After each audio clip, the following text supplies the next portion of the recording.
Welcome back, everybody, to the Fantasy Hockey Hacks live on Edmonton Sports Talk. I'm Devin Davidson, your host. With me, as always, Bruce Gunther. Hello. And joining us tonight, Tyler Homan, who's here most nights, but Wednesdays anyway. How you doing, buddy?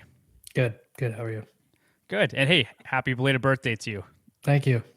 Did you get up to anything interesting last night? It was Taco Tuesday. Taco Tuesday, nice. Just fell on a Taco Tuesday, so it was good. I bet you love that. That's awesome.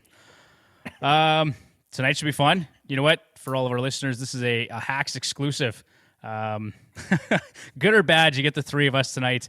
We had Flip Livingstone lined up, and just he couldn't make it work for this evening, and actually he won't be joining us for the remainder of the season, unfortunately. But we've got 5 other great guests on the show, so no worries.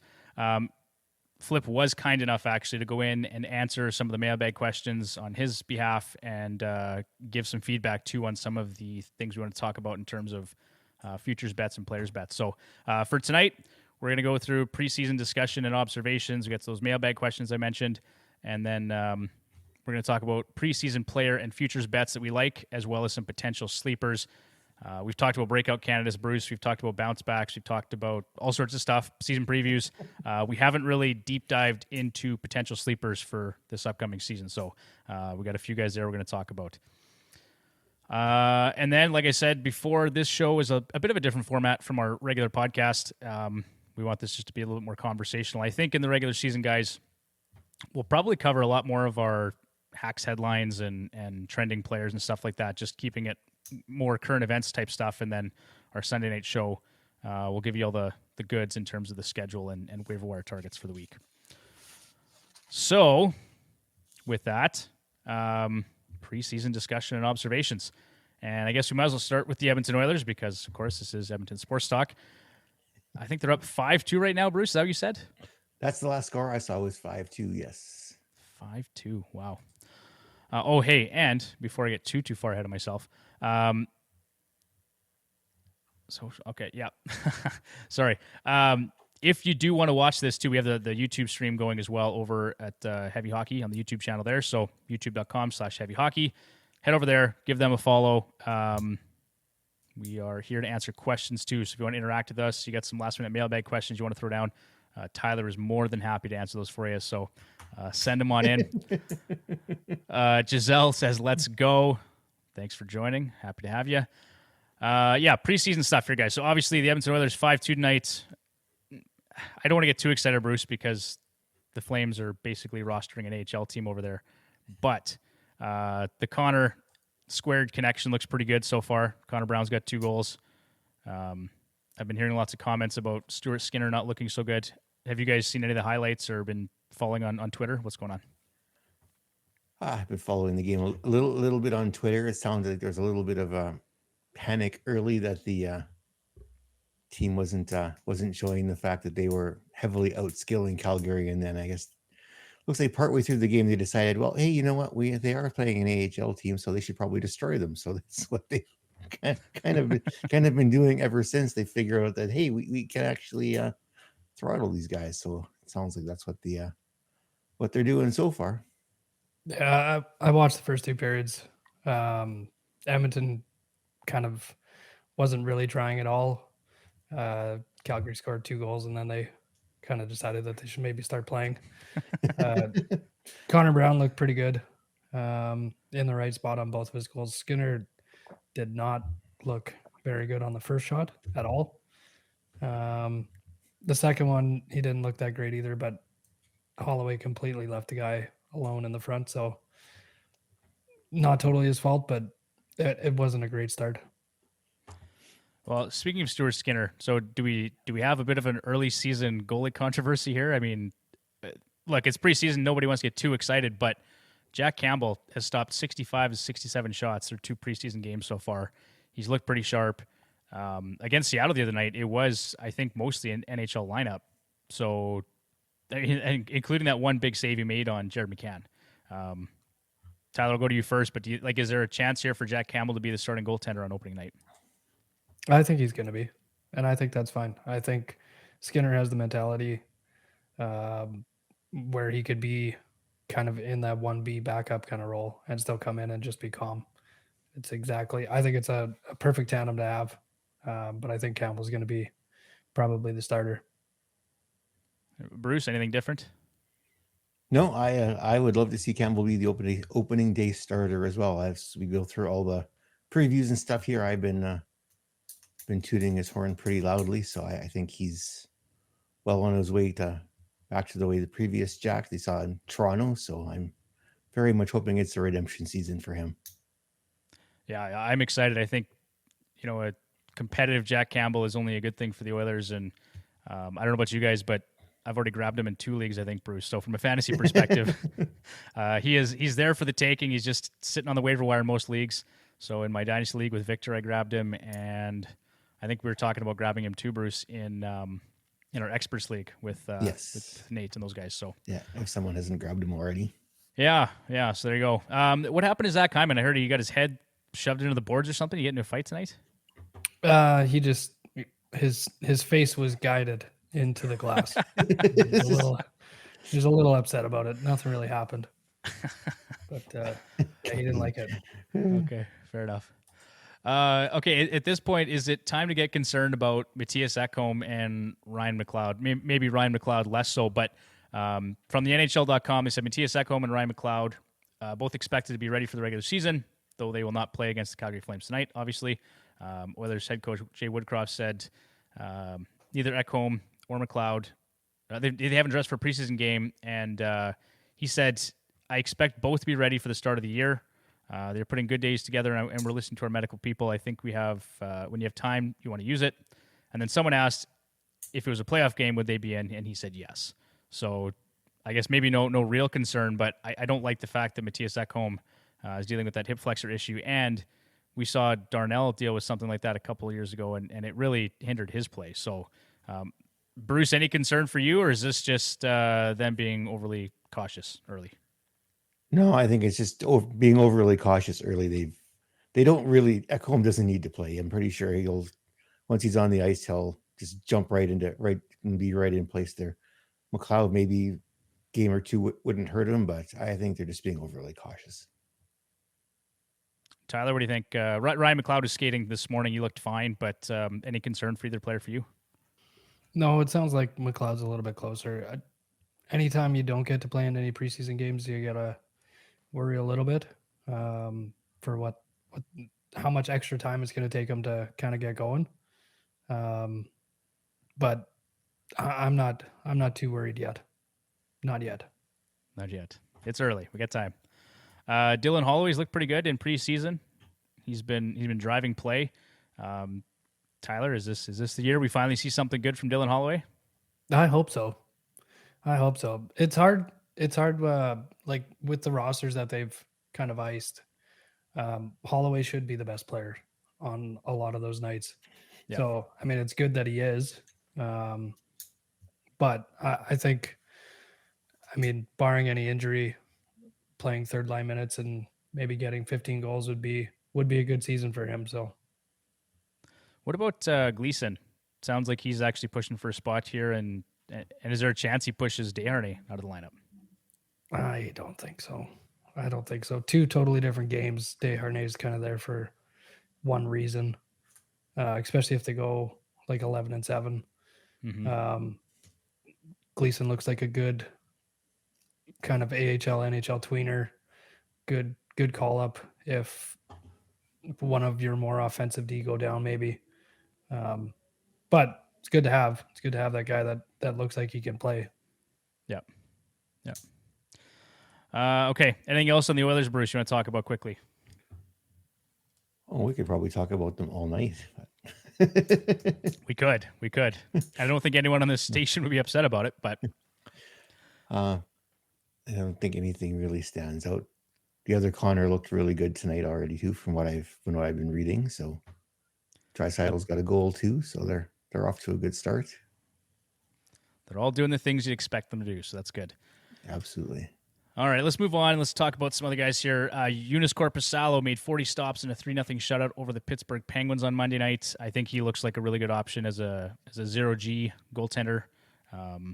Bruce, a guy you're going to target in our next couple of drafts, maybe? I think so. Like shutout, and I think I think in his other game he also won that one as well, if I remember correctly. So he's looked good for the Sens to start off, and that's something they didn't have last year. So if they can get some solid goaltending to start off, they'll be in good shape. Yeah, I like him as well, and I think Anton Forsberg provides a bit of insurance there too if Korpisalo falls on his face. Tyler, Jesper Bratt had a big night against the Islanders, posting a 4-point night, including a hat trick. He had another goal tonight. He is now your preseason goal-scoring leader. Not that means a ton. There's no special award for that. But wasn't Ty Ratty a couple of years ago? It's really funny. I had the exact same thought. I went, man, yeah. It doesn't really mean a whole lot, but Jesper Bratt had a really good season last year, and he's going to play on probably that top line with Jack Hughes, right? So, is that a player you're looking at for fantasy purposes this season? Well, I don't really want to tell you, but yes. I don't know what his ADP right now is looking like, but it's got to be a good 8th, 9th rounder maybe. I'll take a look here for you. Because he's going to get lots of opportunity. He had a good season last year. He had another one before that, before he got a big contract. So, yeah, 132nd. That's in Fantrax. So yeah, it's a nice ADP. I think you get good value on a player like that. He could be a point per game this season. Yeah, absolutely. All right, Bruce Boone Jenner scored a goal in 7 shots in nearly 19 minutes of ice time. He continues to be an undervalued fantasy asset despite little fanfare around the league in terms of his ADP. Fantrax 156, Yahoo 174. This feels like a guy who could he's a threat for 30 goals every season and a category coverage too, right? He hits, he blocks, he gets PIMs, but nobody seems to pay attention. And there's really no competition for him in Columbus for that top line center spot. No, his only real competition is probably Fantilli, and I don't think they want to give him that as default. They want to work him into that spot. So it's Jenner's spot. So depending if he's between Line A and Gaudreau, that's a pretty nice spot to be, and that'll throw up some nice points and some nice fantasy points. And like you said, he covers off categories too. So it's a nice little player if you can pick him up off the hall. If he's going late, well, what 56? So he's going late or not at all. So pick him up off the waiver wire if he's not drafted. Yep. Yeah, you heard it here, people. Stop ignoring Boone Jenner. And Blake, if you're listening, I know you'll appreciate that. So, Jakob Vrana had a 3-point night, 2 goals in just 13:35 time on ice. We're going to talk about him a bit later as one of our sleeper options, Bruce. But yes, I mean, there's lots to say about Vrana. Victor, informed me, educated me on Twitter today, just saying he's a massive defensive liability, and so that's why he's not getting those top 6 minutes, despite his offensive prowess. So I don't know. Tyler, for you, does St. Louis have any fantasy appeal this season? I mean, outside of Kyrou and Thomas, maybe Shen. Vrana, I don't like the deployment. Third line. Yeah. And I really don't see him kind of moving into that top 6 unless somebody gets hurt. And I think it's only going to be for a short period. So Kyrou and Thomas are kind of the 2 guys. Maybe, well, obviously Falk and Krug. And Bennington for Bruce. No, we're not doing Bennington this year. Bennington is on the do not draft list this year. He's out. Finally, out. Bruce sees the light. Well, I might pick up though, but Bennington, not a chance. Not happening this year. Someone else can deal with him. Yeah, he's on my draft list too. But Hofer should be on your watch list for sure, because there's a chance that Bennington falls in his face again. And Falk Tyler is a really nice option for category coverage. Bangers leagues, I think he's undervalued. Krug, speaking of which, played 24:48 time on ice, including 4:18 on the power play in his first preseason game of the year, 1 power play assist. He has an ADP of 213, and he looks like a steal here in preseason. I think a lot of people have overlooked him just given that he was injured early and Falk took over some of that power play time. But now I may have more time for Torrey Krug, particularly in a points format, because he's getting all the power play time. He's going to play 25 minutes a game. That's a player I'm interested in, especially with essentially the last 2-3 picks of your draft. I don't know. You're not sold, Bruce? I drafted Krug the last 2 years, and I've been burned both years, and he hasn't put up nothing. They go with him to start the season. He does a little bit, and then he drops off the face of the earth, and then Falk goes in there, and they use Falk for the rest of the season. They go back to him once in a while, and pass. I think for me, it's just where you can get him. So if you can get him at 213 or later, or if you can maybe pluck him off the waiver wire afterward, like that's to me, that's a piece maybe you want to look at adding just for depth. If he does nothing at 213, there's a reason why he's at 213. Well, but you haven't invested anything, so nothing gained, nothing lost, right? So I'll let someone else have him too. All right, fair enough. Jake Gensel was on the ice for practice on Tuesday morning, so that's encouraging. Talks early in the summer were that he was going to miss a couple months, Tyler, and now looks like he may be back just in time for the regular season. I think we all thought that he was going to be like Christmas time, at least. So that's good. That's good. That's going to be good for the team too to probably get off to a little bit better start because of that. So, well, that's another player that I'm just going to look at here for his ADP. Where's he looking? Fantrax has him. He's going at 70th right now. So I don't know that injury issue is really reflected in that ADP. I don't think it bothered anybody. No. And that's good. Yeah, no, that is good. I mean, he's a player I've had on my team before, and I'd like to get him on there again. So, Johansen out of Tampa has posted back-to-back shutouts, stopping 67 shots in his last 2 games. And Bruce, is he making a case to replace Vasilevsky? I think so, at least for the short term. Anyway, they lost out on Spencer Martin, so Columbus took him. They had a shot at Cal Peterson. I don't think anybody's taking Cal Peterson. But too, I guess the other thing we'll see here, what happens in the next little while, is what happens in Buffalo and Toronto, right? Are they going to start the season with 3 goalies? Because whoever Buffalo or Toronto puts on waivers out of their 3 goalies could end up in Tampa. Mm-hmm. If they're not 100% sure that Johansen can handle the first few weeks here. It'd be interesting to see how that plays out. Did you guys think that Tampa would have claimed Spencer Martin if Columbus hadn't? Yep. Yeah. I think everybody keeps talking about Vladar there, though. So I'm all for it. Make it happen, Captain. They have to get Dustin Wolf in there. So I don't know. They're probably gonna have to eat some money, but I think that's a good fit. I think I read from Puckpedia that Tampa can fit up to $2.2 million in the right circumstances. So I'm not a capologist, but I read that somewhere, and I think it was from the Puckpedia Twitter account, and that makes sense to me if they made it happen. Be the first time in quite a while that Vasilevsky would actually have a capable backup behind him, so that they wouldn't have to run him into the ground. They could give Vladar, if he was traded, some more starts, so that they wouldn't have to. And then they do make the playoffs, they can save Vasilevsky for the playoffs, as opposed to having to put him out basically every night, right? Because Johansen's looked good here, but he could be like Koskinen did too, and they had to roll him out at the beginning of the season there when Smith was hurt. You run the poor guy into the ground, and then he's hosed, right? Yeah, I agree with that. Like Brian Elliott was his last backup. Yeah. Yuck. That was basically a shootout waiting to happen. They had to score goals just to stay ahead of the ones Elliott was letting in. Yeah. Connor Bedard scored his first goal with the Chicago Blackhawks. Excuse me. 2 assists in their 4-2 win against the Detroit Red Wings at the United Center on Tuesday. Bedard has 5 points, 1 goal, 4 assists in 3 preseason games.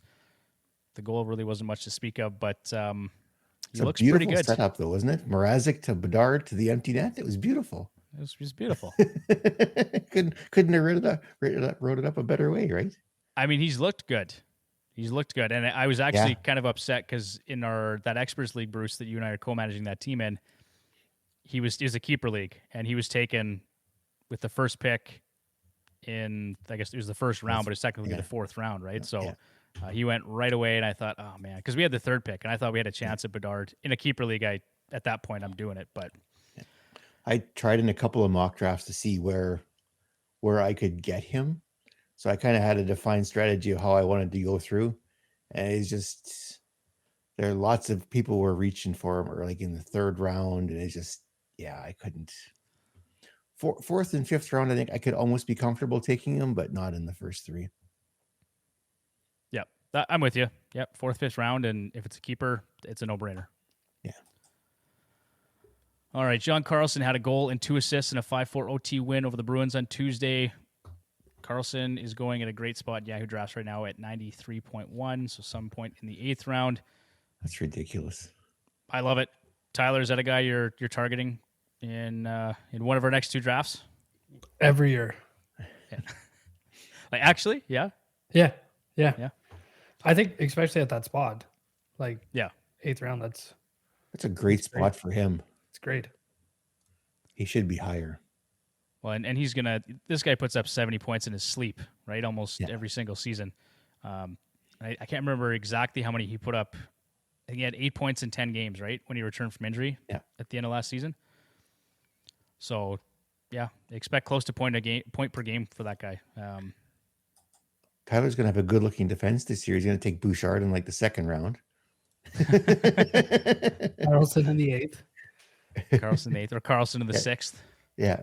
It's going to be pretty good. Eric Carlson in the 4th. Like, yeah, Campbell, yeah. Campbell in the 4th round. All D all the time. 0 D. No, Tyler's going full D. Full D. All D. No. All D, all G. No forwards. Hopefully you guys believe that.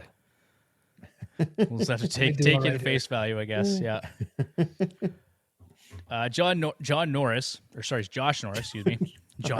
Josh Norris had a setback in his return, remains a question mark heading into the season. And Shane Pinto is dealing with contract issues. So the center depth in Ottawa all of a sudden looks a little bit sketchy. I don't think they have any long-term concerns, but Josh Norris, to me, that guy just cannot stay healthy, Tyler. No, it's too bad, too, right after signing that contract, and just kind of a disaster ever since. Tweaked something and just can't make it work. Bruce, is that another guy that's on your do not draft list? Yeah, pretty much. I thought here at the beginning of the preseason, it's like, yes, like we're going to get a chance to. And yeah, he's quickly slid back onto the do not draft list. It's unfortunate, but yeah, he's there. All right. John Klingberg tweaked something about a week ago in preseason. Remains absent from practice as of today, Wednesday, October 4th. Lavoie scored? Nice. Okay. That's what that noise was. It was my phone going off. Ding, ding, He scored. Yeah, okay. Yeah, he scored. Nice. Hopefully no spoilers for anyone listening. Yeah, I'm sure you're watching the game. Yeah, John Klingberg. I don't think there were a ton of Leafs fans out there that were really excited about this signing. I kind of liked it for their depth as a power play specialist option, but now he's injured, and I'm all aboard the Morgan Riley hype train now. So, Bruce, what do you think? Yeah, I would think so. The only reason why you bring Klingberg in for that is power play specialist, and now they've got Klingberg is out. They lost Connor Timmins here. He's week to week with injury too. So all of a sudden the Leafs defense depth looks a little sketchy too. So now they've lost 2 defensemen that are possibly worth to be on the opening night roster. So, but yeah, it's all Morgan. It's all Morgan Riley right now until Klingberg can come back and show that he can actually run, or they're going to bring him back to run the power play, or bring him back to sit in the press box, one or the other. I don't know. Time will tell. It's the Leafs. You never know. Zach Benson. That guy looks like he's going to play 9 games for Buffalo early. He scored his 3rd goal and his 5th point in 5 preseason games. I think that ties him with Connor Bedard for the rookie points lead in preseason. So I know he's well regarded. A lot of scouts and analysts I've talked to really like Zach Benson. The only issue, I guess, is it's a little bit deeper in Buffalo. So I'm going to add him to my watch list, Tyler. I'm not sure how you feel about Zach Benson, but he's looked pretty good so far in preseason. He's looked really good, but they have a lot of young players there. I think they'd be much better off maybe giving him his 9 games and sending them back either way, and letting them know ahead of time that they're going to do that, and letting them have another year, and coming in after the team hopefully takes that step this year, and be on that much better of a team. So he's looked great though. I agree with that. Like, it doesn't make sense to burn up a year of his entry level contract, but give him the experience, let him play. And then when the team is closer to being ready, like we all think they're going to push for a playoff spot, but they're not competing for the cup at this point yet, right? So I think give him some time, send him back. Makes sense to me. Bruce, you and I were talking about Matthew Poitras for the Boston Bruins. Yes, that was a bit of a surprise. I don't think many of us expected a 19-year-old to make possibly first or second line center for the Bruins out of camp, but he's making a real good case to stay, or at least stick around for his 9 games anyway. Yeah, it's interesting. He's actually 6th on the Bruins this preseason at 3.62 points per 60. Those are better numbers than both Pavel Zacha and Charlie Coyle, your supposed top 2 centers. 4 points, 2 goals in 4 games played. That also leads the Bruins. I put a bit of an asterisk there because he's played 4 games and Pasternak has only played 2 but still has 3 points. So it's interesting. I am very curious to see if they keep him around. I still don't like the center depth in Boston. I have real concerns about it, and I am absolutely fading the Boston goaltending tandem there. Tyler, any interest in Linus Ullmark or Jeremy Swayman, regardless of where you can get them? Yeah, depending on how late you can get them, absolutely. Like if you can get them the same place you got them last year. Sure. Then yeah. Kind of makes sense. Yeah, sure. They're not going that late. No, but they'll be going way further ahead. I would just let somebody else take that and pick them up off of waivers later when they get upset about it. So exactly. I'll be waiting for it. Okay. And then also news today, Mikko Rantanen is day-to-day with a lower body injury, according to head coach Jared Bednar. My hope here is that maybe Rantanen falls to me at 10th overall tomorrow night, boys. One can You're hope. drafting 10th, so I know you won't be able to do the Rantanen McCarr turn again this year. You never know, though. You might be able to pull that one off again. That worked out really well for me. I feel like you're not going to let it happen, though, Bruce. I don't think I have much say. I'm drafting 4th and 21st, so I'm not even going to be anywhere near you. maybe McCarr will be gone at 7. Maybe. Oh, are you taking McCarr at 7, Tyler? You never know. You never know. You'll never tell. You'll never tell. He's hoping Draisaitl drops to him at 7. Oh, boy. Yeah, I've already accepted that won't happen, though. It was about 3 seconds after I seen the email. Well, the one mock draft I did, he dropped to 4th. There's probably a bunch of Leafs fans in that one. Austin Matthews and Jack Hughes went ahead of him. Yeah. I can understand the logic. If you're really into the analytics and you're just looking at shot metrics and you're going, this guy shoots 1 million shots a season, sure, I guess, maybe. But when you look at just the raw numbers, Draisaitl's been the second best player by a wide margin the past 3 seasons. So I just don't understand the logic personally, but sometimes, and you know what, Tyler, you've done this. You just like drafting players from your team because it's more fun to own players that on a team that you cheer for. So yeah, doesn't always work out. Like, I mean, never, but still more fun. I can't do it either. Half of them are in the top 30 now. So it's like they aren't spread out anymore. They're like all bunched up in the top 30. So I'll get like 2. Oh, man. And might not even get that. You can get Ben Gleason. Oh, yeah. There we go. If Devin doesn't take him. I will not be taking Ben Gleason for fantasy purposes. I just wonder about for the Oilers' depth, and that's kind of what we like to do in Edmonton, or you guys like to do in Edmonton, I should say, Tyler, is talk about third pairing options and fourth lines in the preseason. We love it. I could talk about it every day. All right. We're going to take a quick break here, guys, and when we come back, we're going to cover off some mailbag questions. And we're back. Just for the record, boys, I do read the messages sometimes. I'm just...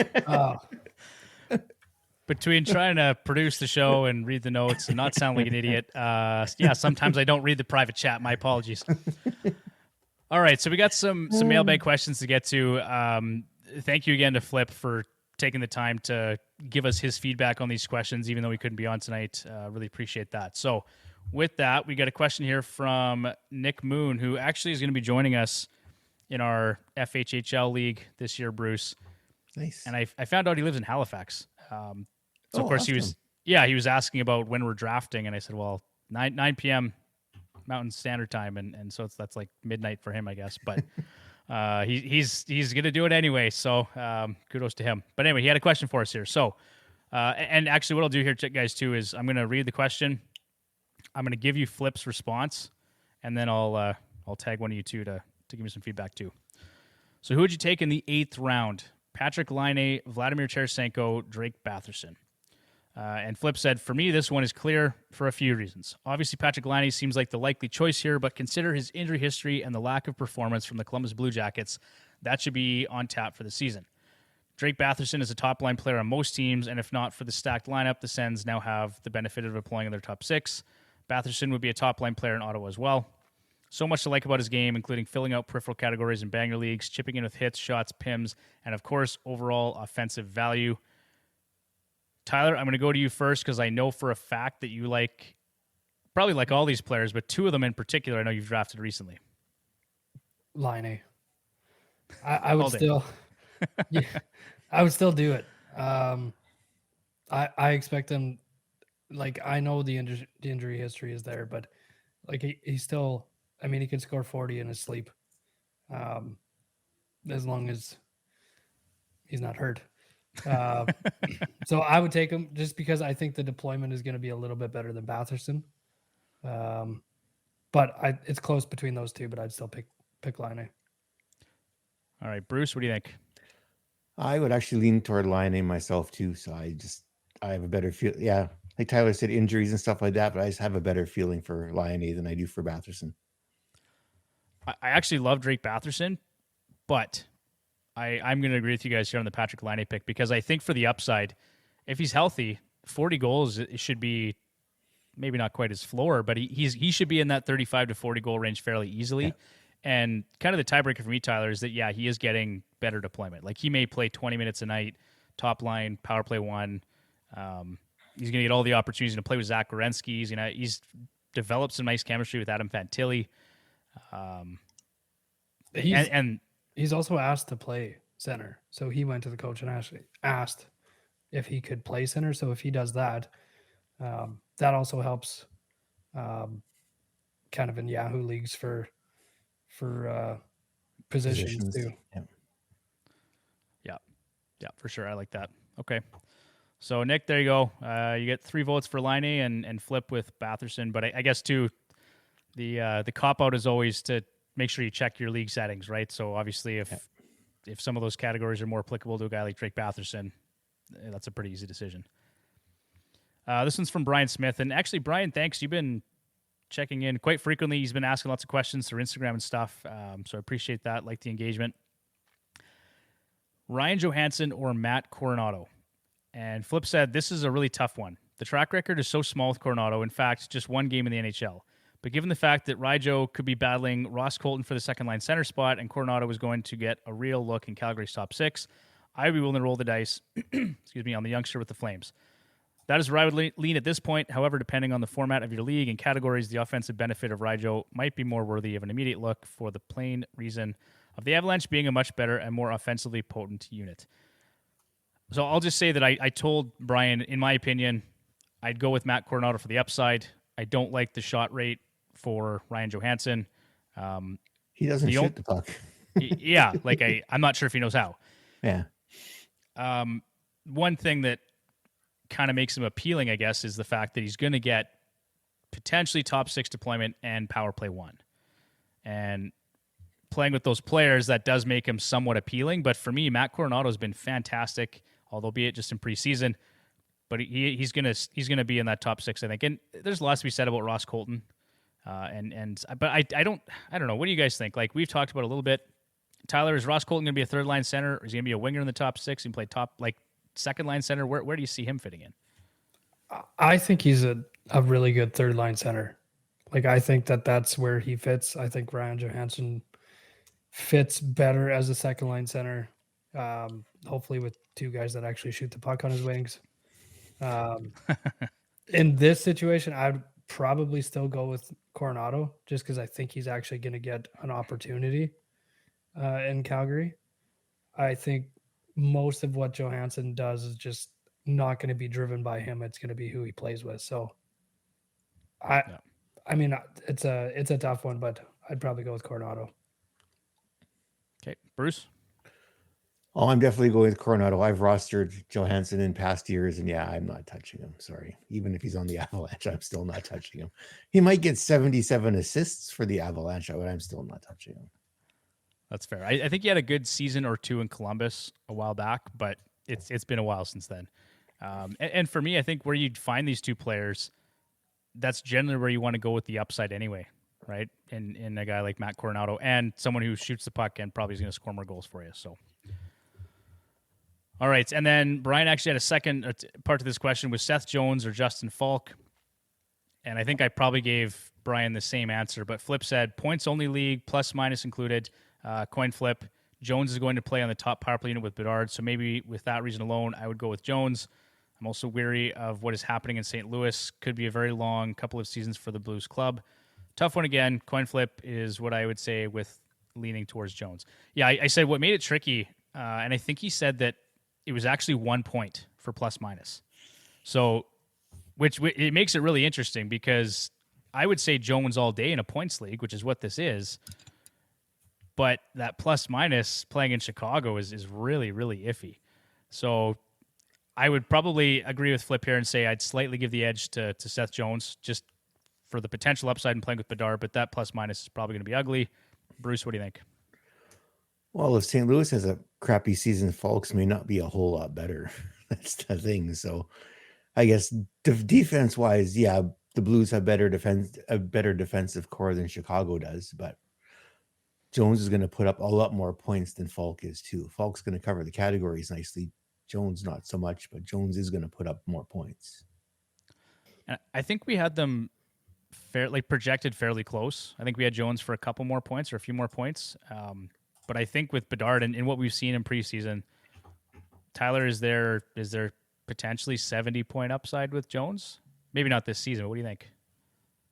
Yeah, maybe not this season. I think because of the plus minus here in this question, it has to be Falk because of the ice time even.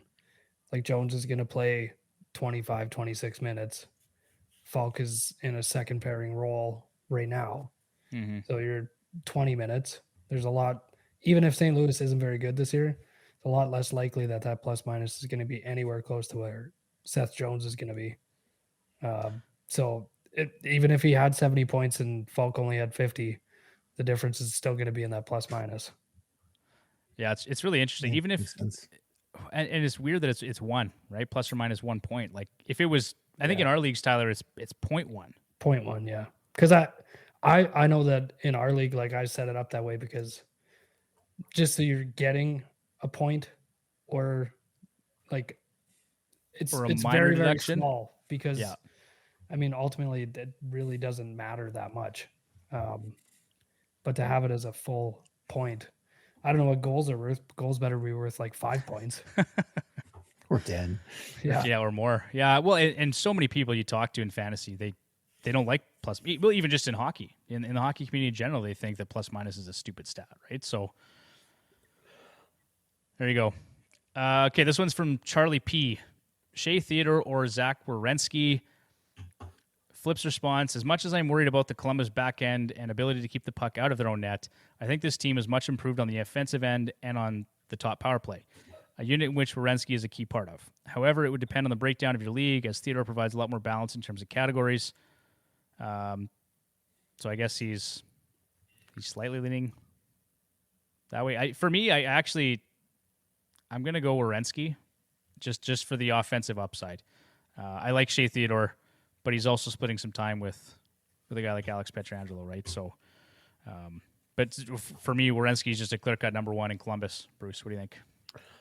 Yeah, that's exactly my thinking too. I love both players, but I'm taking Werenski for the upside for sure. Okay. And then there's kind of a two-part to this question, or second part to this question. Charlie's also looking at potentially trading for Andrei Svechnikov, and he's thinking of offering up Nazem Kadri and Zach Werenski as trade pieces, but he's not sure the guy would bite. Second option would be Philip Forsberg and Nazem Kadri. He has Ehlers on IR with Theodore starting on power play 1 and a great plus-minus. So I guess he's deciding who he's going to trade in terms of his defenseman there. Flip's response is, I think you're giving up way too much for one player. I like Svechnikov, but I would not be giving up Nas and Werenski for someone who's coming off such a serious injury on a team in Carolina that is clearly balanced but struggles putting the puck on net and generating a balanced offensive attack at times. Yeah, they play by committee there, Tyler, in Carolina. And I don't know. What do you think? Like, I would agree with Flip here in terms of just giving up too much for a guy like Svechnikov. Yeah, that's way too much. I think Svechnikov's probably going to get 40 this year, but that's a lot because Kadri could put up 50 on a bad year. Then, like just what we said about Werenski, I wouldn't do it. Yeah, it'd be a no for me. But Charlie, if you're listening, I'd still lean Werenski just for the potential upside because I think that's a guy that could score 20 goals this year, 20 plus goals and 60 or 70 points if all goes well. Now we had him projected fairly conservatively, Bruce, for I think it was 16 goals and 54 points. Just given that there is some injury concern there and things may not go super well in Columbus. It's hard to say, but yeah, you just don't know, but it on paper it sure looks nice down there. So but yeah, I still. Where did we go here? Where did you go? Werenski. 17 goals, 18 goals and 54 points. There you go. Yeah, wouldn't surprise me if he scored 23, 24 goals and had, 70 points. It's but fantastic for a defenseman.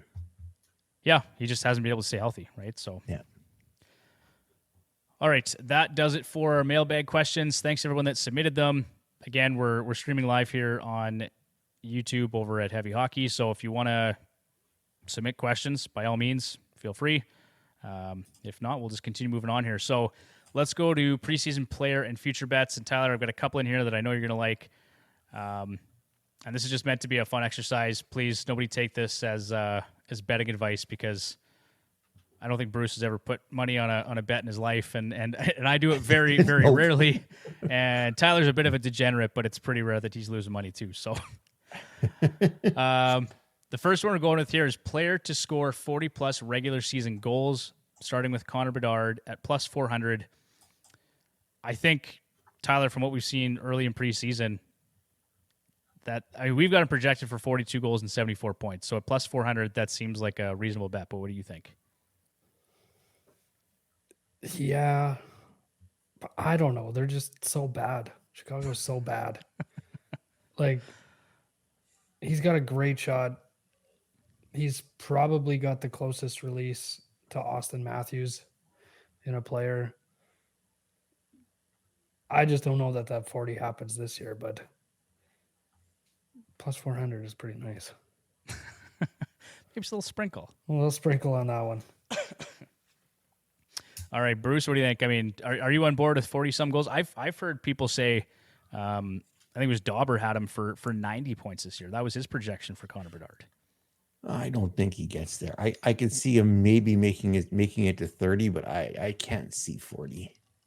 And actually, sorry, Bruce, to cut you off. I just remembered, and I don't know who it was, but someone on Twitter was talking. I think it was Emily Kaplan. She had asked 3 scouts and 3 full-time NHL players where they would have Connor Bedard projected for this season in terms of his point totals. Yeah. Nobody said less than 60 points, and the upside was 40 goals and 85 points. Wow. So, I mean, 3 NHL scouts and 3 full-time NHLers. I find that interesting, but hopefully Mrazek's got a few more assists in him then to get the fuck up to him. That team in Chicago looks like it's going to be terrible. So I have a tough time seeing it get there. All right. So we're not prying any money out of Bruce's wallet on this one. Let's go on to Cole Caufield at plus 450. I want to just credit to Matt Larkin from Daily Faceoff because this is who I heard this from initially. In 83 regular season games played under head coach Martin St. Louis, Cole Caufield has scored 48 goals in 83 contests. So at plus 450, I'm pretty comfortable putting down a few bucks for him to pot 40 in 2023, 2024. Tyler, what do you think? This one, absolutely. I think Cole Caufield gets 50. I think it can happen if they're healthy and things go the way they should. Yeah. All right, and then Tyler, this is what I was referring to that I thought you'd appreciate. So Patrick Laine plus 800 to score 40. Ooh. That's juicy. That is juicy. That's more than a sprinkle. That's more than So of course, like we said, he's got to stay healthy. He's played just 111 of a total possible 164 games the past 2 seasons. However, in those 111 games, he scored 48 goals, which equates to a 35 goal pace over 82 games. He's led Columbus in goal scoring the past 2 seasons.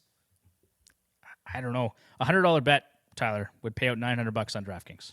Yeah, I'm just logging on to DraftKings right now.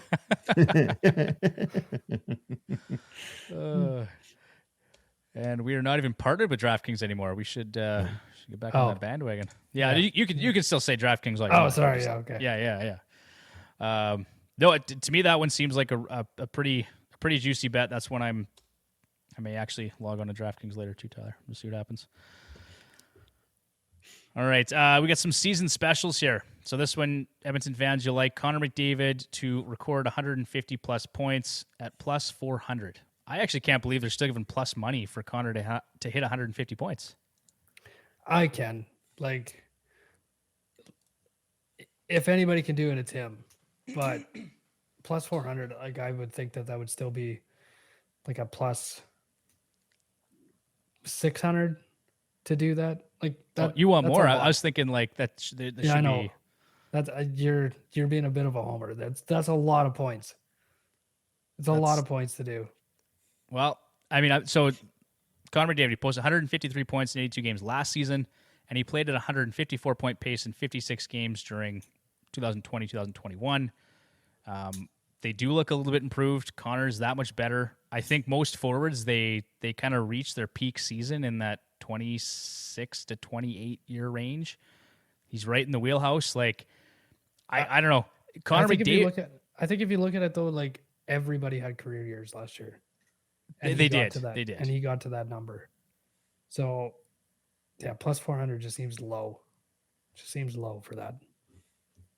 I was going to mention Sidney Crosby said he could see him hitting 180 points. I think was what he said. Like he said, it wouldn't shock him like at all. So, I mean, what is he supposed to say? But I know, but I'm just saying, like, Bruce, what do you think? Are we gonna prize some money from your wallet for Connor plus 400? Yeah, I probably could do something if I could prize something out of there's more about dust in my wallet. That's all you're going to find in there. But some of the moths flying out. Moth and dust. Yeah. All right. That'd be something I could look at. Matt Boldy. It says Edmonton, guys, but that is not where he plays. He plays for the Minnesota Wild. I wish. Yeah, we wish. And nice if he played for Edmonton. To record 300 plus shots on goal. Odds on DraftKings are plus 400. So 2 things here to consider. He saw his time on ice last season improve drastically from 15.22 to 18.5 minutes in his sophomore year. A significant portion of that additional ice time came on the power play, where he had 76% power play share, just under 4 minutes of power play time. And he really amped up his shot rate to 10.26 shots on goal per 60 from 9.4 the year previous. So I don't think he has to bring it up that much more. And what's interesting for me is that he's playing on a line probably with Joel Eriksson-Ek and Marcus Johansson, where he's driving play and he's taking all the shots. He's the only one that actually shoots the puck on that line. That's right. Exactly. So, I mean, he had, I can't remember exactly how many shots it was, but yeah, I think for me, plus 400 for him to reach 300 shots on goal, totally doable. Yeah, I mean, it's a decent number for that. I would definitely look at it, especially considering the line that he plays on. Just looking at Bruce, you yawning over there? Me, no, never. But never, ever do that. No. All right, 255 shots on goal. So we're talking about 46 shots here. Like over the course of a season, it's not a big increase. I think that one's a pretty safe bet in my opinion. All right, before we move on to the next question here, we got another question from the YouTube channel from Mookie Wilson. Does Lavoie make the team, Tyler? Yes. Not just because of the goals that he got in the last couple of games, but with Brandon Sutter retiring, it kind of opened the door wide open for him. Yep. I don't think Peterson's going to. I think he'd be a good call-up. I think he's kind of a tweener. Lavoie, you have to put him on waivers. So I think he makes the team. If he does nothing, put him on waivers, call up somebody, replace him. But I think he makes the team. Okay. Bruce, what do you think? I'm like Tyler. I think he'll make the team. I think if they were the way he's shown in preseason here, if they put him on waivers now, he's not going to be there next morning. Someone's going to pick him up. So I think you have to, like Tyler said, keep him on the team, let him play, and if he falls down, then you can send him down. Because if he falls down during the regular season, then the other teams aren't going to look at him. They're just going to let him pass through. Yeah, I'll say it makes the team too. I think the Oilers, they need some of these young entry-level deals to make an impact, right? And so they can't run out Matthias Janmark and Derek Ryan for, like those guys are getting old, right? Their legs aren't what they used to be, and you need some energy and some youth in the lineup, right? And Lavoie's a big boy. He's not exactly a tiny guy either. He's what, 6'3", 216, something like that. His problem though is that he doesn't play like he's that big. But when you watch some of the preseason games, he has shifts where he does, and you can't push him off the puck. If you run into him, he just kind of bounces off but keeps possession. And then you'll see other shifts where he just stops, which is why he's spent so long in the AHL, on top of how many times he's been injured. But he's got the Puljujarvi syndrome. It's thick. He's got it bad. But if he can ever click for him, like, he'd be a really hard player to play against, and he's got a great shot. Sounds like a good bottom six player to me. And of course, here we are again, right? We're talking about the bottom six in the preseason. And to be fair, we kind of know what to expect out of the top six, probably even the top nine, right? So, another one here from Renegade Man 83. Niemelainen is not making the team if Broberg and Desharnais are there. Yep. Right. Honestly, I'd rather have Niemelainen there than Desharnais. Really? Niemelainen can skate better. He's meaner without looking mean like Vinny does. Yep. Great at open ice hits. It's a kind of a lost art. And he's not that bad defensively, so. You know what? I do recall Niemelainen, like, we all really liked this guy. Was it last season when he came up? I'm trying to think when he was. So. Yeah. He looked good. He was that sandpaper we needed in the bottom pairing, right? Or as a seventh D-man. So it's good to know we have options, right? We got Niemelainen or Desharnais. What do you guys think about Broberg? Like, he's been pretty quiet.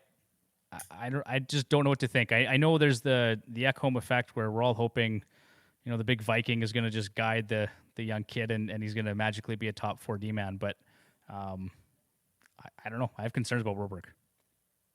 I do too. Like, by this time, being drafted where he was drafted, you should be in the top 4 and not even be a question, and not just hoping that he can play there. There's tons of stuff that you like. Good first pass. He can skate. He kind of skates himself out of trouble. Mm-hmm. But then he's just kind of soft sometimes too. So I don't know. You'd want a little bit more, but yeah. How old is he? Good question, Bruce. I think he's got to be 22 or 23 now. That was my guess. I'll look it up here. Say, even at 22, like, he really hasn't. He's 22. Yeah.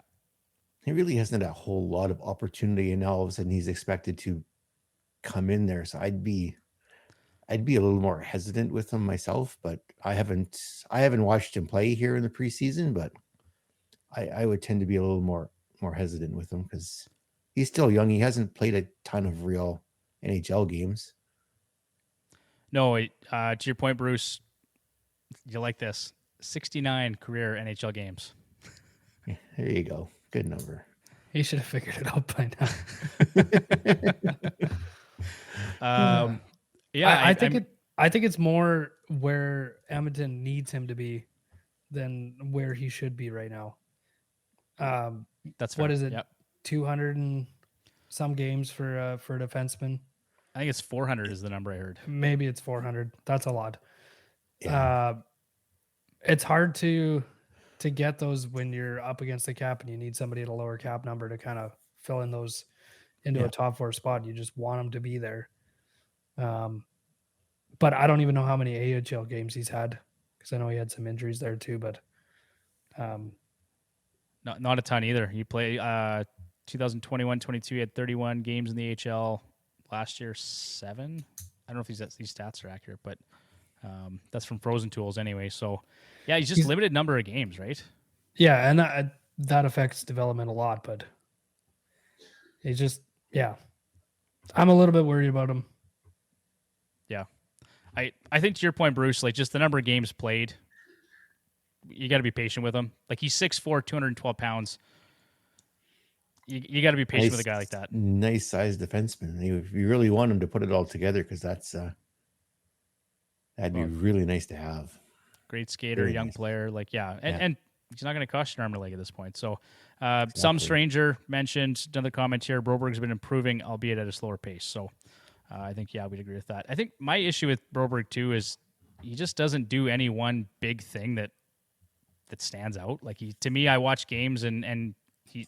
Maybe it's a good thing, but he's just not very noticeable, right? We got a minute to break here. Okay. Another question here from Renegade Man 83. Who is Broberg going to play with? Bouchard needs that home. I would disagree. I think Bouchard's going to play with Nurse. They've been running that out there, and I think that has shown in the past it can work. And I think it's going to be better for Broberg's development if he plays with that home. Tyler, what do you think? Yeah, I think ideally you'd put Broberg with Ekholm and hope that he does what he did for Bouchard. I don't feel like Nurse and Bouchard are going to last together though. Nurse does dumb stuff through the season. Bouchard does dumb stuff through the season. I feel like thinking he's going to be Tyler, I'm sorry, buddy. We'll come back to this in a minute. We're just going to go to break here in about 2 seconds. All right, and we're back. Lively discussion centered around the Edmonton Oilers and what we're doing on defense. Yeah, thanks, Bruce. All right, only took me an hour to see that. You know what? One of these days we'll get through an episode with 0 issues. But you know what? People can hear us and see us. We'll count that as a win. Tyler, Mookie Wilson liked your comment. Nurse does dumb stuff. LOL. He does. He does. He does just dumb things. But I think what's going to happen is Bouchard is going to play there until one of those two does dumb stuff. And then they'll go to Grandpa Ekholm and they'll put them together. And then they'll feel like it got fixed and they'll move him back with Nurse. Or I think it's going to kind of move around a little bit. Because Bouchard does dumb stuff too. Like he is just soft in the D zone. He makes dumb passes. And he makes those because he is offensively gifted. So he takes chances that he probably shouldn't. Lots of times it does work out. Sometimes it doesn't. When it doesn't, it turns out really bad. So I think they're going to kind of move around together. Now consider this too. Evan Bouchard, he's only 23. And he's only played 184 games in the NHL. So, again, this like whether it's 200 games or 400 games, he still hasn't even reached the benchmark to know exactly what he is. Like, I think he can still learn a lot and improve a lot defensively. I think he's actually 35, though. He looks older than you and I, like, for sure. Yeah. Okay, a couple more comments here. Where we go. It was the style of play. This is from... It says Jay, I think. It was a style of play that was the problem. They were running with man on man and getting caught out of position because of it. This year we'll see more zone coverage. Yeah, good point. They have moved to zone coverage. As long as it's not the Swarm. Well, we don't have Dallas Eakins implementing it and stealing all the media guys' donuts, right? Nobody does. Nobody does anymore. Should be fine, yeah. Some strangers said they're trying a new defensive system. Maybe that eliminates some of the dumb stuff, as you said. Yeah, and you know what? Actually, during the break, too, I pulled up the line tool on Natural Stat Trick here. And so from 2020 to last season, Evan Bouchard and Darnell Nurse together have played just under 700 minutes in 166 games played. Corsi for 811, Corsi against 582 for Corsi for percentage of 58.22. That's actually pretty fantastic. Goals for percentage, though, 47.46. Expected goals for percentage, 58.46. They actually, all the percentages look pretty good when those two play together. So I am really curious to see how they actually do. They still do dumb stuff. I can't disagree with that, but looking at the numbers here on Natural Stat Trick, it looks encouraging. Evan Bouchard without Darnell Nurse, 54 Corsi for percentage. Darnell Nurse without Bouchard, 50.85 Corsi for percentage. And with the both of them off the ice, Corsi for 49%. So there you go. There's some wowies for you, Tyler, as you like to call them. Wow. Okay. We missed out on team futures here, so I want to talk about team futures really quickly. This is regular season points, and then we'll have some timers. So we'll go and run through sleepers. So, one more comment here on Nurse. Nurse is the most polarizing player on the team. Every defenseman does dumb stuff. Renegade man, Nurse does more dumb stuff than anybody else. I'm not a Nurse hater. I think I don't know. I'm not either. He just does dumb stuff. Yep. But like you said, so does Bouchard. Yeah. So does Broberg. So does the problem is that Nurse plays as many minutes as he does, so he has more opportunity to do dumb stuff. Right. Yep. This is what it is. All right. Team futures, regular season points. Pittsburgh Penguins. The over/under is set at 97.5 points. Minus 25 for the over, minus 105 for the under. Tyler, over/under 97.5 points.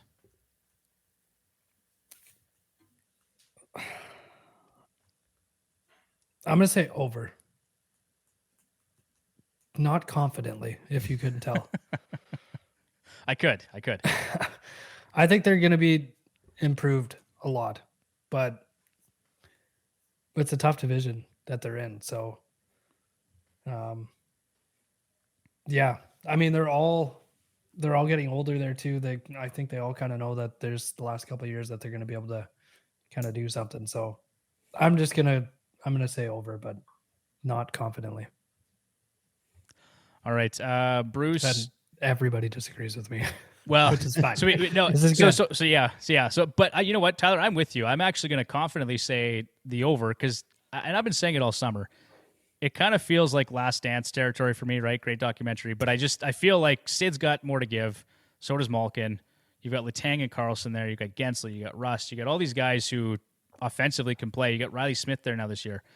They brought in Graves. Who else they bring in? And I think Tristan Jarry's going to have a bounce back season too. So for me, yeah, they play in a tough division, but I'm going to take the over. I think they have a good season. I think they're motivated to win. But Bruce, what do you think? I'm going to go with the under. I think they're going to flame out at the end of the season again like they did last year. Oh, Bruce. Okay, good. More Tristan Jarry for me. Fantastic. All yours, man. All yours. Love it. Okay, New Jersey Devils. Bruce, I already know your answer, but over/under 105.5 points, minus 15. What are you taking? Yeah, that's going to be over. They're going to do some damage this year. Bruce, please don't take Jack Hughes at 4th overall. Okay, just don't do it. But it'd be fun, wouldn't it? Not for me. Not for me. It wouldn't. Oh, I'm not worried about you. Oh, jeez. Okay. He's not getting to 10 anyway. Even if I did take somebody else at 4, he's not getting to 10. He could. He's been going way past 10 in some drafts. Nah, he's not going to go. Not in our leagues. I guess time will tell. Okay, yeah, we get Mookie Wilson taking the under there as well. And Renegade Man Tyler is asking, I wonder if Sam Gagner would make the team. I wish. But no. We all love Gags, but No, it's just I don't see it happening. Like they're trying to win, right? So maybe if there's some injuries or something coming off double hip surgery, like there's just a lot of glass hips. Yes, Mookie. Yes, glass hips. All right, Toronto Maple Leafs over under 105.5 points. Tyler minus 115. I'm going to say over, but I still think they lose in the first round. Okay. I'm shocked you feel that way. I actually think that they'll probably win a couple rounds this year, but I'll take the over. Okay. Bruce, what do you think? Oh, I would absolutely love to say under, but it's going to be over. I'll take the over too. They might win a round. Might. Depends who they play in the first round. I was reading today, so hopefully it's Boston. They might actually be able to beat them this year. Yeah, maybe. Greg Wyshynski from ESPN actually has the Edmonton Oilers winning the Stanley Cup this year and playing the Toronto Maple Leafs in the Stanley Cup final. Things do line up pretty good for Toronto though, because Tampa's not what they were. Boston's obviously not what they were. Yeah. So there's probably a better line for them more now than there ever has been. Yeah. Now feels like the time for them for sure. Speaking of the Edmonton Oilers, over under is set at 106.5 points at minus 115. Bruce, you taking? What do you think? Oh, I'm going to take the over. What the heck? I'm going to be optimistic and say over. Tyler? Yeah, I'll take the over too. Yeah, you've got your Homer glasses on all the time, I know. Yeah. Okay, last one here. Colorado Avalanche, over under 106.5 points at minus 115. Tyler, what are you taking? Under. Nothing to go with it, just the under. Okay. And Bruce, over under. I'm going to take the over on Colorado too. I'm going to be optimistic that McKinnon, Makar, they can all stay healthy this year, and that'll put them over. But if those guys are hurt, then yeah, it'll be under. But I'm going that it's over. All right, I'll take the under as well. I see Renegade Man here, 83 over and first round exit, and still dreaming of McDavid coming to Toronto. Oh,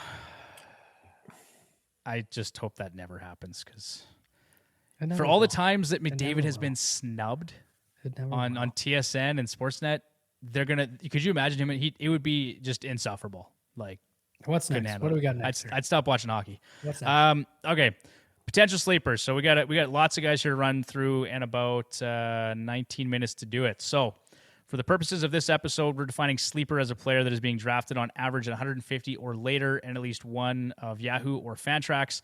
These players can be added value but have a real shot to make an impact at some point this season. Starting with some forwards here, our 2023-2024 sleeper candidates. First on the list here is Nicholas Backstrom, center right wing eligible, going undrafted in Yahoo right now. Fantrax might as well be going undrafted. Our projection for him is 15 goals and 52 points. I think, like betting on a guy who had double hip surgery as well or hip resurfacing at age 35, I'm actually surprised how well he's done. In just one preseason game so far, he's played almost 19 minutes. He scored one goal and just won 90% of the faceoff dots. So maybe a bit of a stretch, but this is a guy who you can just get off the waiver wire, Tyler. I think if I'm looking for some center depth, maybe. I absolutely would. I think he's going to have a bounce back here for sure.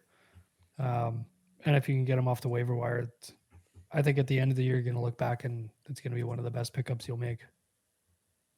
Yeah, I wouldn't doubt that for sure. But what do you think, Bruce? Yeah, the same thing. He definitely doesn't suffer from from what Ryan Kessler did. He's playing a lot better since he's come back, and from the reports here in preseason, yeah, absolutely, he'd be one of the ones to watch. Absolutely. I found it interesting. I actually had some time for Dylan Strome, during the summer when we were doing our season previews and stuff, and now seeing how he's being deployed in basically a third line role in power play 2. Zero time for him, and Nicholas Backstrom seems to be closer to what he was a couple of years ago in terms of deployment. So, Strome is there in case Backstrom has issues. That's why Strome is there. Yeah. So if Backstrom continues his play, Strome will stay where he is. If his hip starts acting up or he needs a night off, some nights off, and that's where Strome will come in and take that spot. And so if you're a person that drafted Strome, you're hoping that Backstrom's hips give out. Next guy up here, speaking of the Washington Capitals and health issues, we got Max Pacioretty going in Yahoo right now at 173, 163 in Fantrax. Our projection for him is 25 goals and 49 points. Obviously underwent surgery after tearing his Achilles for the second time this past January. Yeah, pretty rough. Washington's new head coach, Spencer Carberry, was unable to provide a firm timeline on the 34-year-old. However, he did say November or December as potential timelines. And so with that in mind, Bruce, I looked at it and went, he may look to come back on Monday, December 4th against the Arizona Coyotes. It's because they've got 2 days off. It's followed by 2 days off and then a 2-game homestand. So if you're going to kind of ease him back into action, looking at the schedule, that makes sense. And in theory, against some easier competition, although Arizona is much better this year than they have been in the past.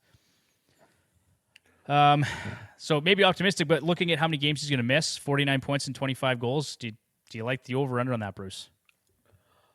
If he can come back and it doesn't snap second game back like it did last time, I think that would be very, very close to what he can do, because that would be if your league offers you a lot of IR or IR plus or whatever spots they are, he's definitely worth stashing, because when he comes back, he will put points up.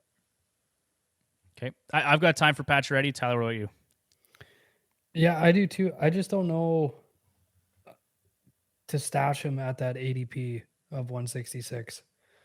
I'd like it like below 200 if you're going to draft him and then stash him and try and pick somebody else up. But yeah, I think that ADP is a little bit too rich, but I do think that if he comes back, he's going to have every opportunity to have a good season. So yeah, and one thing I really like about Patches is his elite shot rate. So he's second among all skaters 5-on-5 from 2019 to 2022 at 11.64 shots on goal per 60. So when he plays, absolutely elite in that regard. Someone I have some time for. He's going to play in the top power play unit.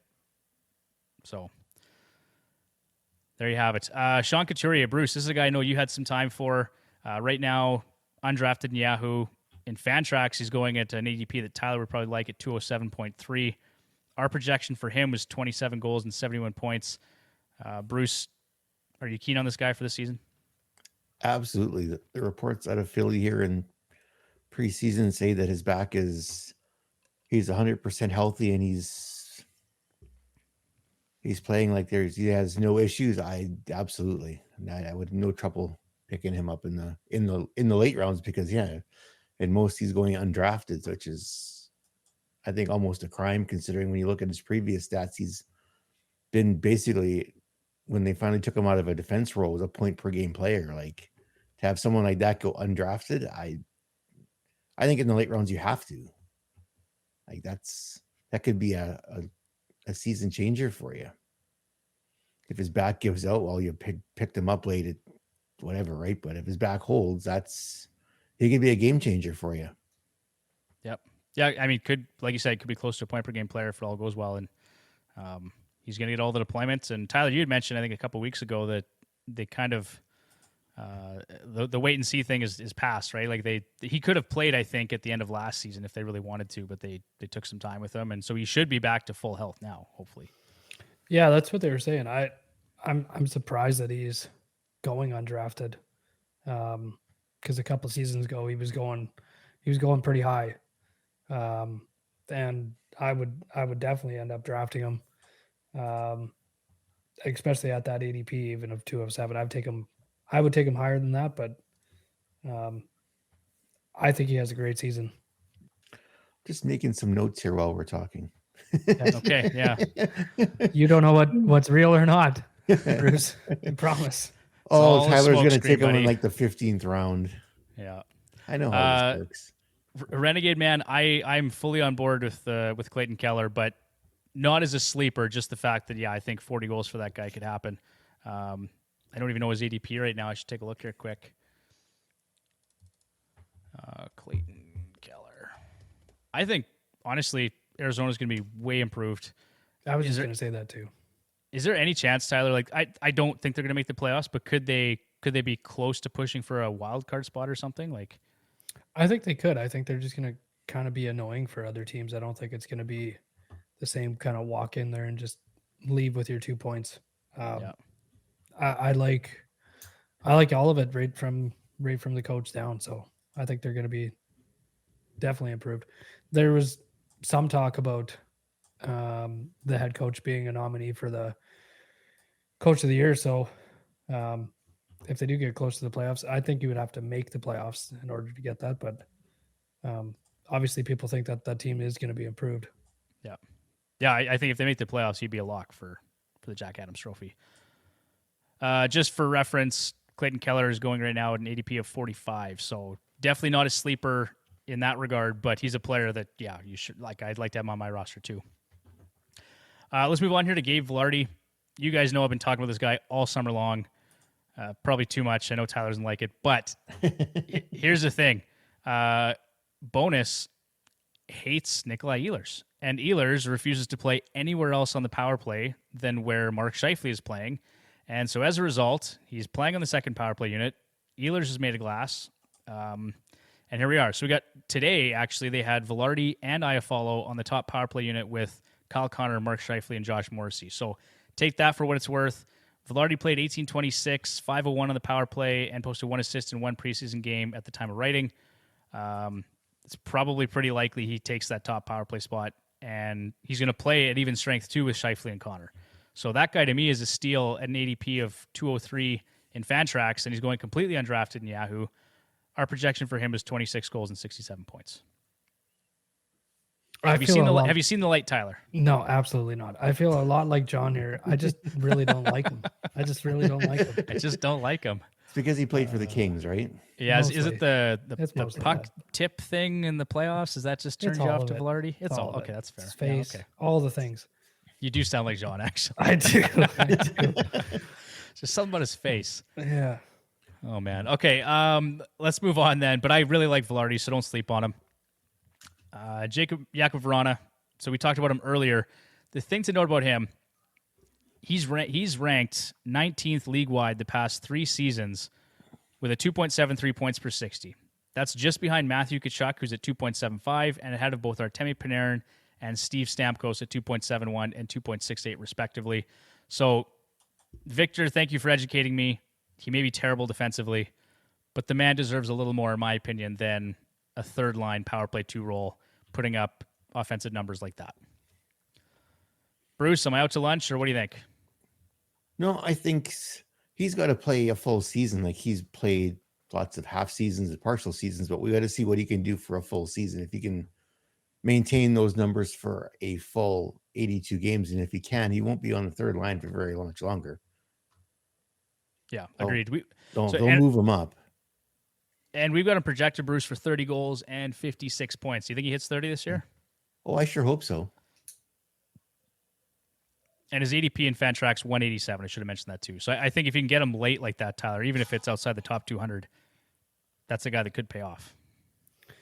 Yeah, I think outside the top 200, I'd look at it, but I really feel like it's just in spurts. I think those numbers look good based on the fact that he only plays for short periods and something happens. That's fair. I think he might just be one of those players that just has good spurts. So for me, he's more of a good waiver wire pickup than kind of a sleeper pick. All right. Yeah, fair point. Put him on your watch list. I'm going to try and get through these a bit quicker, guys, because we got about 8 minutes left here. So Capo Caco is a guy we've talked about. Fantrax, he's going at close to 300. But he had, in his 4th season, he put up 18 goals and 40 points. Mike Rupp said he could score 30. I think this is a guy who's going to get top-line deployment, probably with Mika Zibanejad. So do we like him, Tyler, for, let's say, 20 to 25 goals? Love him. There you go. Especially at that ADP, I would absolutely do it. I think Rupper is right. I think this is the year for him. Might look like an idiot. Just don't replay this next year. Or do. We'll give you all the credit. We'll put it on repeat for you. Yeah, or do.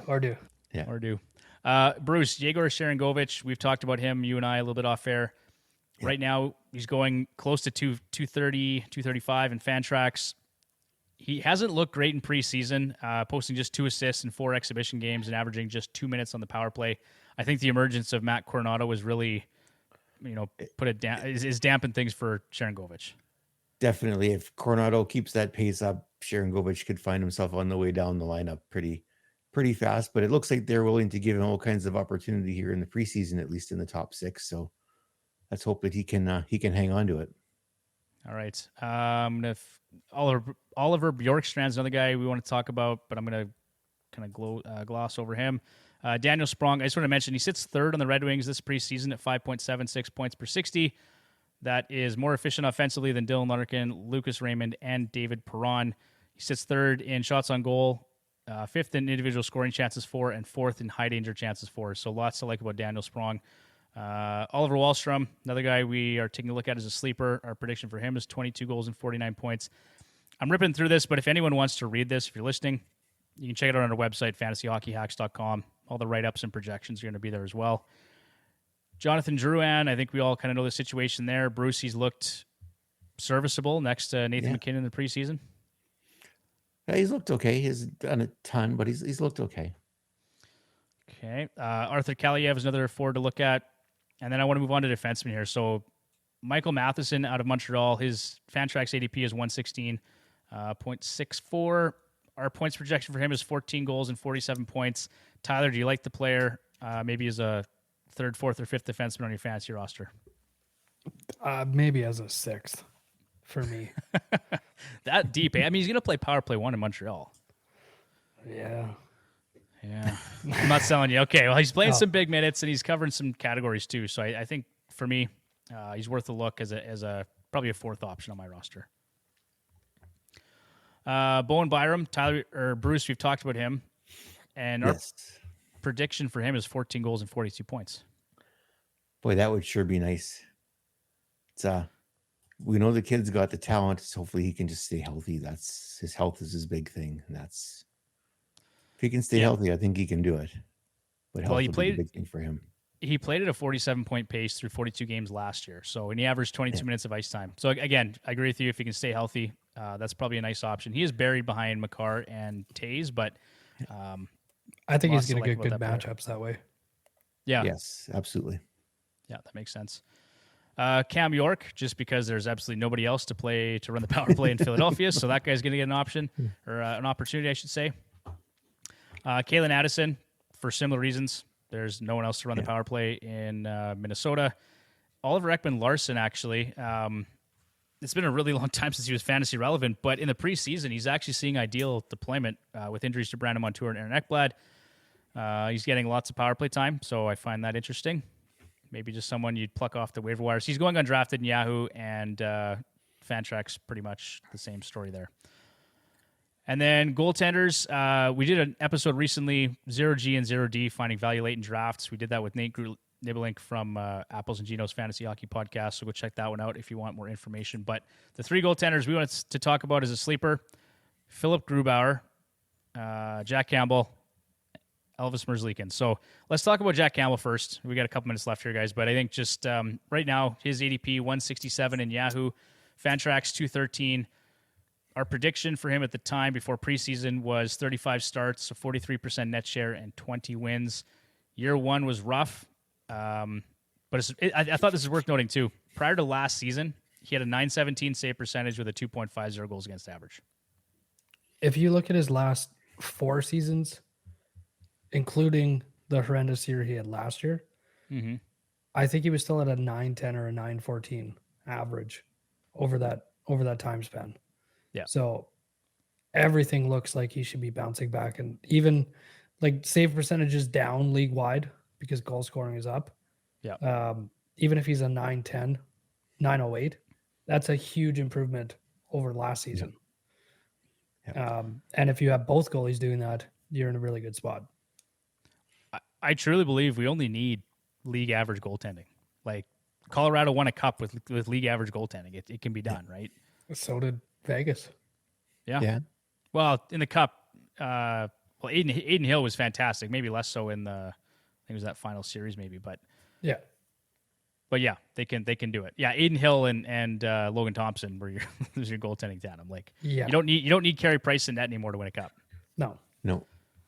And fantasy is much the same way, right? I think 0G is really stuck, especially for formats where you're not relying on a lot of wins. I know, Tyler, in our ESPN league, it's 5 points for a win. So goalies are still important in that one. Yeah. So check your formats. Doesn't make sense. Philip Grubauer is another guy I wanted to mention, Bruce, and I think playing in Seattle, he looked really good in the playoffs. And at the end of the regular season, actually, from January 1st to the end of the regular season, he had a 14-7-3 record with a 2.53 goals against average and a .902 save percentage. Yeah, he's been nice. It's he's finally found his game again, and he's going nice and late, so that's good. I like that. He's looked horrendous in the preseason. Has he at all? He has. Yeah, he's looked a little rough. But in Fantrax, going at 185, in Yahoo 161. We think he's going to get lots of starts. He's a volume starter, right? 54 starts probably, and 29 wins is our projection for him. So, well, maybe he's still on vacation. You never know. Yeah, it's preseason. Listen, guys, we got 15 seconds, so I'm just going to wrap things up here. If you want to follow us on Twitter, at FHHacks, on Instagram, at Fantasy Hockey Hacks, our website, fantasyhockeyhacks.com. Make sure you subscribe to Heavy Hockey on YouTube, and check out that stream on Tuesday nights, 9 p.m., Oilers Live. All right, boys, that's going to do it. I think we're done on Edmonton Sports Talk. But we're still live streaming here on the YouTube channel. So for anyone still hanging around, if you want to check out our Sunday night podcast, we've been doing them on Thursday nights here, Bruce, recently. But we've got our Fantasy Hockey Week 1 preview coming up. We'll probably publish that on Monday, I'm thinking. Not really sure when we're going to do the notes for that one because we're supposed to record it tomorrow night. So we'll find that out.